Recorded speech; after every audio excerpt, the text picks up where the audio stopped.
It's really a sad time across the Christian contemporary music scene right now. I mean, it's tough to even talk about, and trust me, no one takes any joy in reporting this, but sometimes the truth has to come out. There's a need for public accountability, especially when individuals are making gains from the public trust. The Christian music community, particularly fans of Newsboys, has been rocked by the latest developments. It's heartbreaking to see people so outraged, but at the same time, there's a sense of disbelief mixed with disappointment. Christians, especially those who've supported Newsboys over the years, are feeling betrayed, and rightfully so. The outrage is real, because, let's be honest, Newsboys should have known. And then one of the band members, Adam, comes out and openly admits it. He revealed that these rumors had been circulating for years. And he said the band wasn't even surprised when the news broke. Adam said, "We have obviously heard rumors over the years, and each time something came up, we tried to find the source and no one would tell us.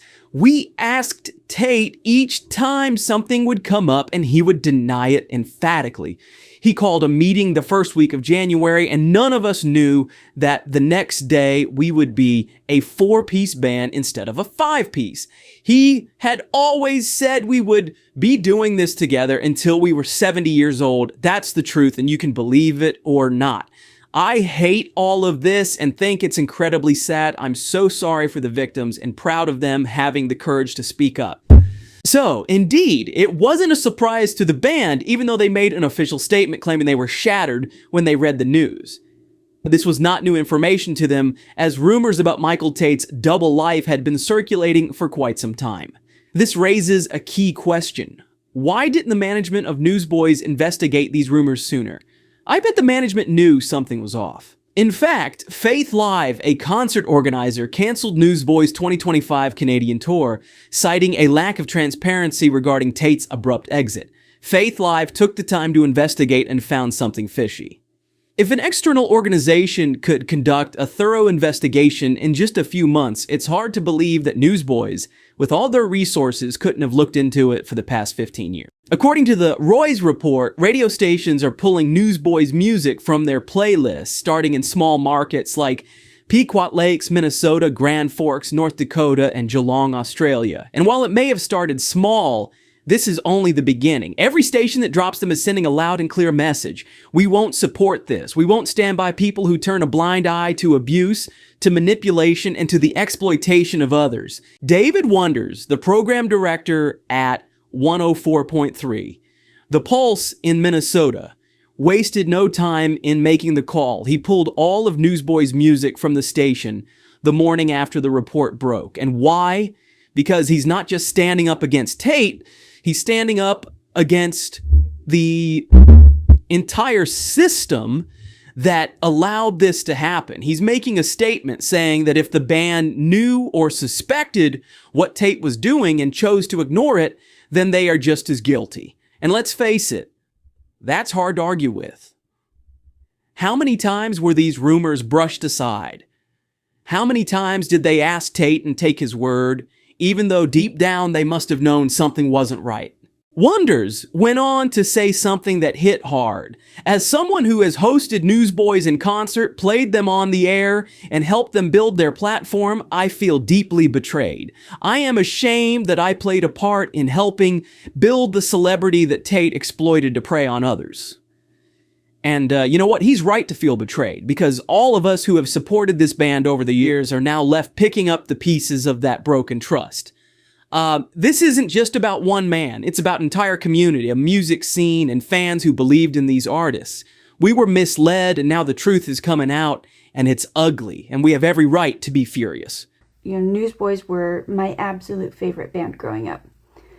But the article was about how he had confessed to his bandmates that he'd been living a double life for the last 20 years. And that he had a substance abuse problem, and that he had been accused of essaying 3 young men over the last 20 years. I am so so angry at the Christian community. Number one, the article was not about the accusations. It had barely even a paragraph of what the actual accusations were. It was only about the bandmates' reaction and how they were shocked and saddened to learn of this behavior. He's been touring as their lead singer for 15 years, and you're telling me that you never had any suspicions that stuff like this was going on? Do better. For the Christian community, do better. I am so tired of hearing so-called Christians excuse predatory behavior. I am so tired of people close to me tell me that they hope that the person who committed these horrific offenses, they hope that they'll repent and that they'll be forgiven and that they've already forgiven them. Do better.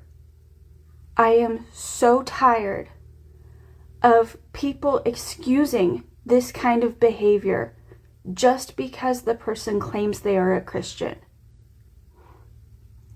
Yes, the Bible calls us to forgive.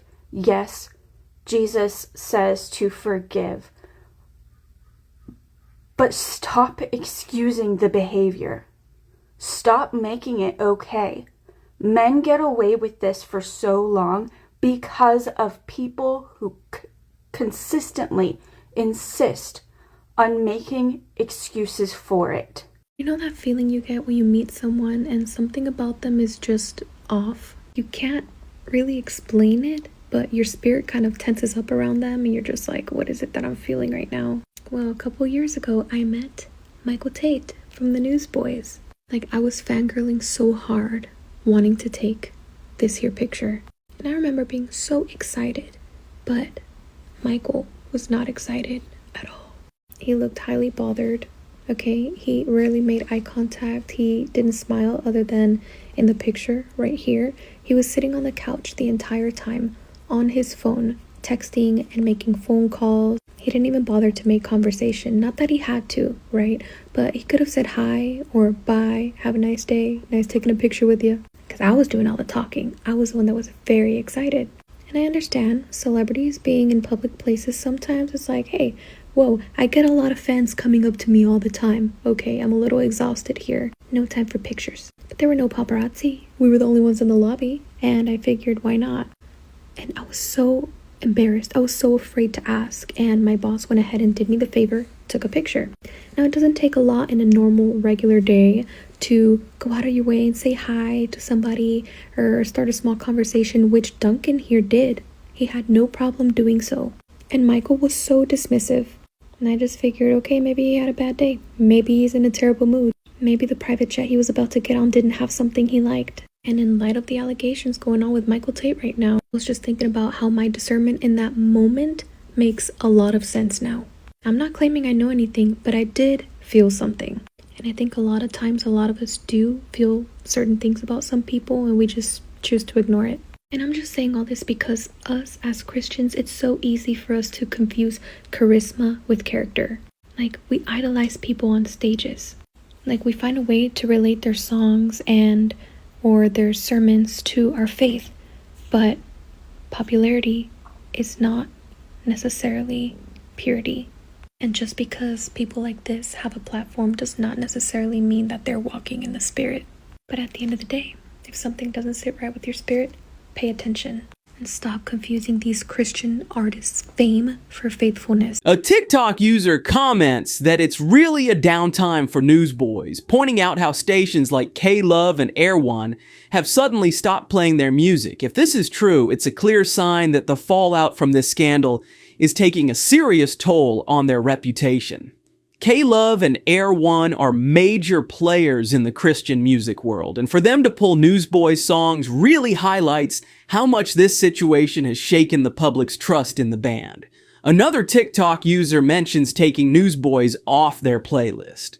The chain of events unfolding around Michael Tate and the Newsboys is nothing short of tragic And outrage doesn't even begin to capture the feelings of betrayal and hurt sweeping through the Christian music scene. What started as an unsettling report from the Roys report on June 4th is now turned into a full-blown disaster, not just for Tate, but for the entire band. It's one thing for accusations to surface, but to have the music community, people who have supported and promoted Newsboys for years, pull their support. That's a whole different level of outrage. Let's be honest here, this isn't just about one man. It's about the betrayal, the lies, and the silence from those who should have known better. The fact that the band members were aware of these rumors for years and yet chose to keep quiet doesn't just make them bystanders, it makes them complicit. How could they have let this go on for so long? How could they have stood by and allowed someone to use their platform for personal gain at the expense of others? This isn't just a scandal. This is a crisis of integrity, of trust, and of faith. The Christian music industry has been complicit in allowing this kind of behavior to go unchecked, and now it's all coming crashing down.